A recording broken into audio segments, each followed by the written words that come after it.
Let's do this! Fusion! Ha! I am the one who will destroy you! Alright, time to get to work.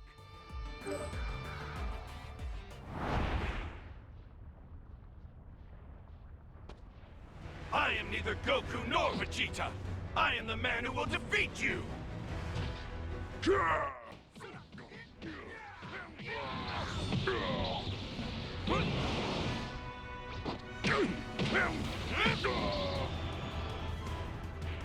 That's how it is.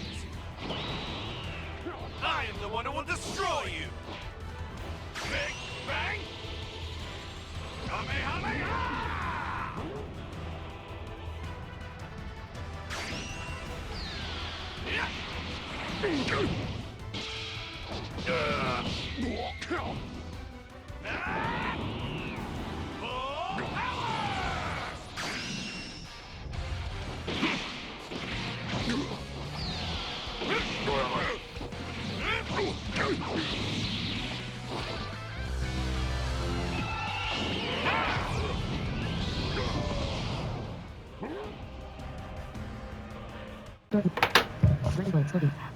And here we go, Sparking Zero Gogeta. And I'm gonna be real with you guys. We're already at a very strong start. Like I'm gonna mention in the Super Saiyan 4 Gogeta video, all the fusions, like minus like one, feel very powerful. And that's what you want from a fusion. Like, our lovely Gogeta here. He has a very interesting combo. He's really fast. I'd say, maybe on a similar level to, Saiyan Armor fighting Trunks. If that's possible, who I consider to be a very fast character already. But, he has some good basic attacks, has really good combos. It does feel like Gogeta to me with how fast everything is and the kicks and the punches. A very cool character overall for these combos. Really good, and I think it's done better here than it is in Xenoverse. He also has a grab that isn't Goku's grab. This looks to be a version of his of his Raging Blast 2 grab, which is basically just a variant of his super attack, and in that game a variant of Gogeta's signature attack. I do wish they maybe turned the signature into a grab, but it seems like they turned the signature into a super here, which is cool. Big Bang Kamehameha, as Gogeta should always have. It has a nice charge up. The ring is pretty cool. I do wish the ring was a bit bigger, and maybe it wasn't chargeable. But I feel like if you were gonna have a non-chargeable version, I feel like that should go to Gogeta 4, since Gogeta 4 is the strongest Z fighter and the strongest character in the franchise. So it makes sense for him to have a non-chargeable version. But as it stands, Gogeta Z having a chargeable version is perfectly fine. And well, like I said, it's kind of his signature beam, so it'd be really weird if he didn't have it. And I have stated this before, I'm going to be very lax with this moveset, kind of because Gogeta has like a minute of screen time and really only does Stardust Breaker. Now we have Super Mad Dance, which looks really cool in this game. It's one of those moves where it's not a straight teleport, it's not a straight flight, it feels like Gogeta's riding on pixie dust, or like the air teleports and does all those kicks.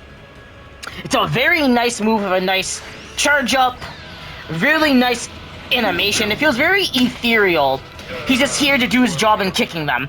My only issue is the kicks. You don't really get to see them connect, and you don't even really get any of the impact frames that are happening to Janemba.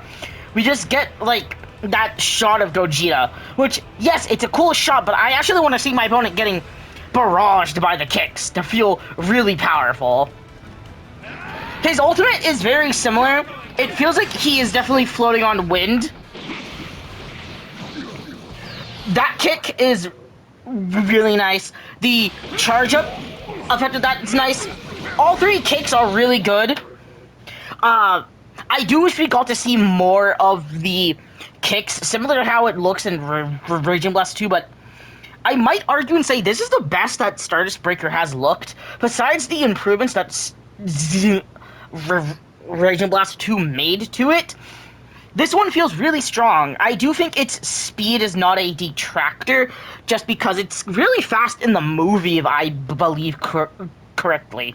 And you can do a fast move and still make it feel overpoweringly powerful, like in Raging Blast 2.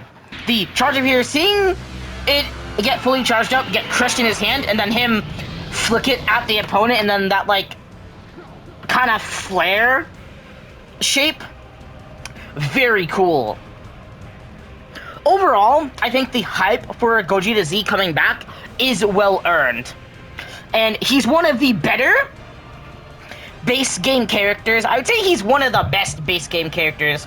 Almost to the point where I kind of thought about maining him a little bit, because he is super cool. And I think they did a really good job at showcasing what Gogeta can do, even if he had only a minute of screen time. It's better than giving him full power energy wave. Everything here is unique to Gogeta, and that is really what I'm looking for in this series, how good they are able to translate what the character can do. If the character feels strong when they should, and just how well they do adapting the character's attacks, and everything here is a Gogeta certified unique, so there's really nothing to complain about here. Besides the small nitpicks that I have with the rushes, if those were improved, he would be a double S character. That is to say, he'd be one of the undisputed best. I would still put him in S tier though, because he's perfectly good and feels powerful, and that's all I really want in a fusion like Gogeta.